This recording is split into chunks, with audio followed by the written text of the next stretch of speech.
सर्वांच्या नजरा होत्या ठाकरे बंधू आणि त्यांच्या एकूणातच नेमकं काय भूमिका मांडणार याच्याकडे। आणि एकूणातच महाराष्ट्र हितासाठी कटुता बाजूला ठेवण्याचे संकेत त्याआधी काहीच महिन्यांपूर्वी राज ठाकरेंनी दिलेले, त्यांना उद्धव ठाकरेंनी त्याच दिवशी सकारात्मक प्रतिसाद दिला आणि सुरू झाली ठाकरे बंधूंच्या एकत्र येण्याची चर्चा। हिंदीच्या मुद्द्यावरून ती संधी त्यांना मिळाली। ठाकरे बंधूंनी हिंदी विरोधात मोर्चाची घोषणा केली, पण सरकारने जी.आर. मागे घेतल्यानं त्याचं रूपांतर मेळाव्यात झालं। याच मेळाव्यात ठाकरे बंधूंच्या तोंडून ते वाक्य ऐकण्यासाठी हजारो शिवसैनिक आणि मनसैनिक जमले होते। त्यांची अपेक्षा पूर्ण झाली का? पाहूया स्पेशल रिपोर्ट।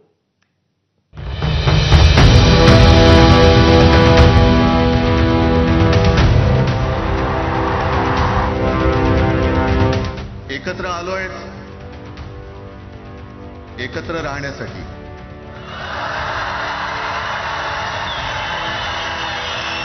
सन्माननीय माननीय बाळासाहेबांचं जे स्वप्न होतं ते पुन्हा साकारावं अशी एक आशा, अपेक्षा आणि इच्छा व्यक्त करतो। हेच ते शब्द ऐकण्यासाठी, हीच ती दृश्य डोळ्यात साठवण्यासाठी गेल्या 20 वर्षांपासून तमाम शिवसैनिक आणि मनसैनिक कानात जीव आणून वाट पाहत। अखेर ठाकरे बंधूंच्या ग्रँड मेळाव्यात हजारो नेते कार्यकर्त्यांच्या समोर ठाकरे बंधूंनी ती पोच दिली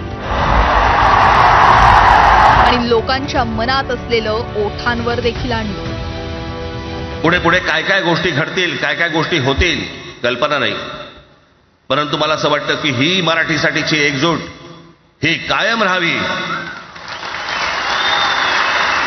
आणि महाराष्ट्रामध्ये सन्माननीय माननीय बाळासाहेबांचं जे स्वप्न होतं ते पुन्हा साकारावं अशी एक आशा, अपेक्षा आणि इच्छा व्यक्त करतो।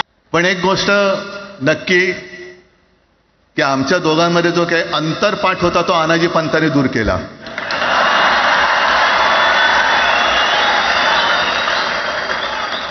आता अक्षता टाकण्याची काय तुमच्याकडनं अपेक्षा नाहीये।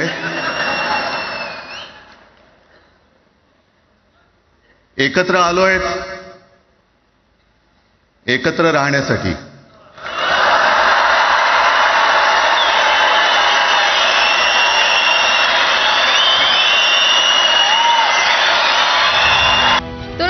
मध्ये राज ठाकरेंनी शिवसेनेला जय महाराष्ट्र केला आणि वेगळी वाट चोखाळली। अगदी तेव्हापासून राज आणि उद्धव ठाकरे एकत्र यावेत हीच तमाम कार्यकर्त्यांची इच्छा होती। 2012च्या मुंबई महापालिका निवडणुकीत खुद्द बाळासाहेबांनीही तीच इच्छा बोलून दाखवली होती, पण बाळासाहेबांच्या हयातीत किंवा त्यानंतरही ते शक्य झालं नाही, जे 20 वर्षांनंतर शक्य झालं। याचं श्रेय दोघा बंधूंनी मुख्यमंत्री देवेंद्र फडणवीसांना दिलंय। एकानं संयमानं तर दुसऱ्यानं जळजळीत टीका करून। जमलं नाही, आम्हाला दोघांना एकत्र आणायचं ते देवेंद्र फडणवीसला जमलं।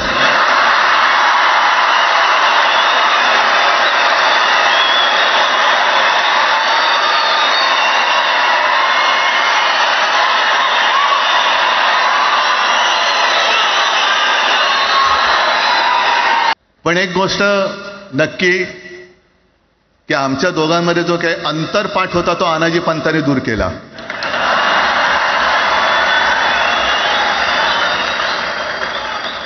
आता अक्षता टाकण्याची काय तुमच्याकडनं अपेक्षा नाहीये। राज आणि उद्धव यांच्या या टोमण्यावर आषाढी एकादशीसाठी पंढरपुरात असलेल्या फडणवीसांनीही तितकीच मिश्कील आणि संयम प्रतिक्रिया दिली आहे। मी राज ठाकरेंचे आभार मानतो की त्यांनी या ठिकाणी दोन बंधू एकत्रित येण्याचं श्रेय मला दिलं। श्रद्धेय बाळासाहेबांचे आशीर्वाद हे मलाच मिळत असतील, पण मला असं सांगण्यात आलं होतं की विजय मेळावा होणार आहे, पण त्या ठिकाणी रुदालीचं भाषण देखील झालं। वरळी डोम मधल्या स्टेजवरच्या या दृश्यानं तिथं उपस्थित लोकांच्या डोळ्यांचं पारणं फिटलं असेल।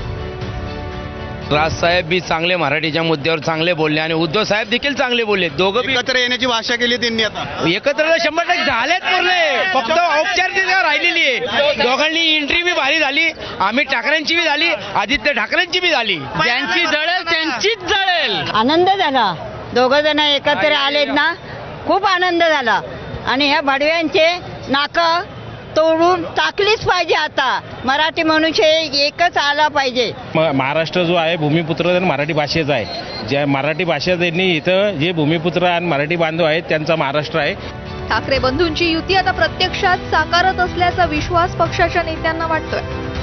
संकेत काय, उद्धव ठाकरे साहेबांनी तर सांगितलंच की आज जे आलो आहे ते पुढे सुद्धा एकत्र राहण्यासाठी. ही अतिशय आमच्यासाठी आनंदाची बाब आहे.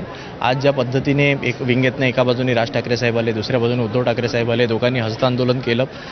महाराष्ट्रातला तमाम मराठी माणूस सुखावला आणि एक आशेचा किरण निर्माण झाला. मुंबईवर आणि परत एकदा महाराष्ट्रावर शिवसेना आणि ठाकरे ब्रँड हा दिसेल याचा आम्हाला पूर्ण विश्वास आहे.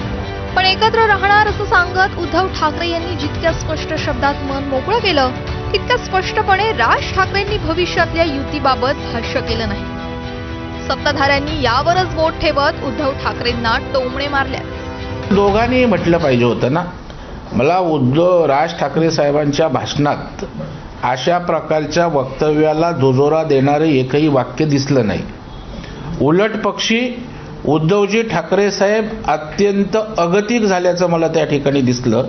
अंतरपाठ हे साधारण नवरा आणि नवरीमध्ये दूर होतो, तर मला हे कळलं नाही की बाबा नवरा कोण आणि नवरी कोण. आणि साधारण उद्धव ठाकरेंच्या हालचालीवरून जनतेला कळालं असेल की नवरी नेमकं कोण.